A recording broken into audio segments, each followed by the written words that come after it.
The Wisconsin Economic Development Corporation and Governor Tony Evers submitted a request to the GOP-controlled Joint Finance Committee asking them to reverse the $15 million in already approved funds to address the state's child care crisis. Political reporter Darielle Fair spoke to the Department of Children and Families leadership.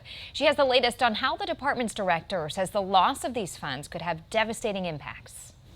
The funds were approved through the governor's 2023 to 2025 biannual budget to fund the state's Child Care Counts program and support child care providers who have become increasingly burdened by the state's demand for child care. Divisions between the governor and Republican lawmakers have delayed their release as the JFC continues to hold critical funding for state projects like resolving the presence of PFAS contaminants in the state's drinking water. In October of last year, Evers redirected $170 million in COVID-19 emergency relief funds to keep child care counts funded through 2025. I spoke with Jeff Pirtle, Deputy Secretary of the State Department of Children and Families, the department responsible for administering that program. Pirtle says the funding has allowed his department to maintain operations for the child care counts program, but it only provides half of the money actually needed to keep the program growing. He says by July 2025, the start of next year's state budget, the legislature will need to make the decision on whether to make child care counts a permanent program.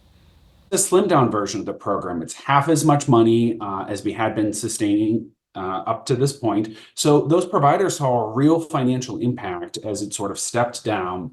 This money could offset that, get us closer and get us all the way back to where we were, but it would help get us another step closer to that sustainable funding level.